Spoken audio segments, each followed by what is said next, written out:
Imagine this, it's 218 BC.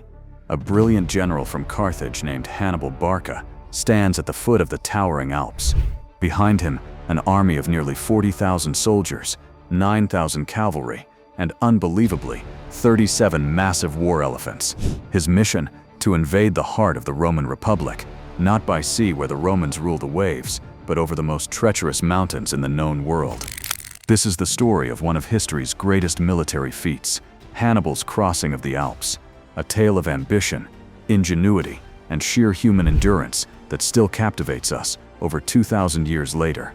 Stick around, because you won't believe what happened next. To understand why Hannibal embarked on this suicidal journey, we need a quick history lesson. Carthage, a powerful city-state in North Africa, had clashed with Rome in the First Punic War from 264 to 241 BC. Rome won, seizing Sicily and crippling Carthage's navy. But Carthage wasn't done. Hannibal's father, Hamilcar Barca, made his young son swear eternal enmity against Rome. When Hannibal took command in Spain, Carthage's new power base, he ignited the Second Punic War by sacking the Roman-allied city of Saguntum. The Romans expected Hannibal to attack by sea or along the coast. Instead, he had a bolder plan: march overland through hostile territories, cross the Pyrenees, ford the Rhone River, and then scale the Alps to strike Italy from the north. To catch Rome off guard, rally their Italian allies against them, and fight on Roman soil. It was audacious, some called it insane. Hannibal set out from New Carthage, modern-day Cartagena, Spain, in late spring of 218 BC, with around 50,000 infantry, 9,000 cavalry, and those iconic 37 African elephants, beasts that struck terror into enemies. First hurdle: the Pyrenees Mountains. Here, he faced fierce tribes and lost some men to skirmishes and desertions. By the time he reached the Rhone River in southern France, his force had shrunk, but he pressed on. Crossing the Rhone was no picnic. Hannibal's engineers built massive rafts to ferry the elephants across. Imagine calming these giants as they swayed on floating platforms. Local Celtic tribes opposed him, but Hannibal outmaneuvered them, sending a detachment to flank the enemy while the main force crossed under cover of night. Now the real challenge: the Alps. These weren't the groomed ski resorts we know today. In ancient times, the Alps were a frozen hellscape of sheer cliffs, avalanches, and blinding snowstorms. Hannibal likely chose a high pass, like the Col de la Traversette, over 9,500 feet high, higher than many modern highways. Why this route? It was the most direct, but also the most dangerous, avoiding Roman scouts. As they ascended, the army endured freezing temperatures. Snow and ice made paths slippery. Men and animals plunged to their deaths.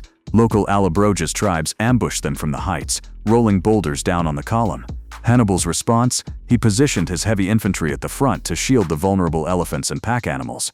One of the most legendary moments, a massive landslide blocked the path. According to ancient historian Livy, Hannibal ordered his men to heat the rocks with fires, then douse them with vinegar, yes, vinegar, to crack the boulders.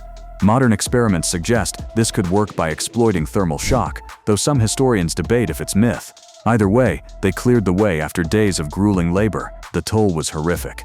Starvation set in as supplies dwindled. Horses and mules slipped off narrow ledges.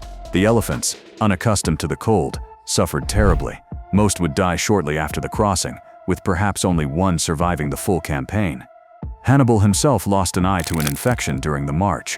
Polybius, our main ancient source, estimates that of the 46,000 men who entered the Alps, only about 26,000 emerged on the Italian side after 15 brutal days. That's a loss of nearly half his army in just over 2 weeks. But here's the incredible part: they made it. Hannibal burst into the Po Valley, surprising the Romans and rallying Gallic tribes to his cause. What followed was a string of stunning victories. At the Battle of the Trebia River, Hannibal lured the Romans into a trap, annihilating their army. Then came Lake Trasimene, where he ambushed 30,000 Romans in fog, killing 15,000. The pinnacle?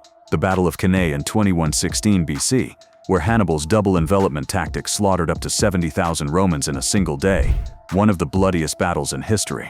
For 15 years, Hannibal ravaged Italy, but he never took Rome itself. Short on reinforcements from Carthage and facing Roman resilience, he was eventually recalled to Africa. There, at Zama in 2020 BC, he faced Scipio Africanus and lost, ending the war. Hannibal fled into exile, but his legend endured. Why does this story still grip us? It's more than military genius. It's about defying the impossible. Hannibal turned geography into a weapon, inspiring leaders from Napoleon to modern strategists. His crossing reminds us that bold risks can change history, even if they come at a terrible cost. If you enjoyed this epic tale, hit that like button, subscribe for more ancient history adventures, and drop a comment. What other ancient stories should I cover next? Thanks for watching. See you in the next video.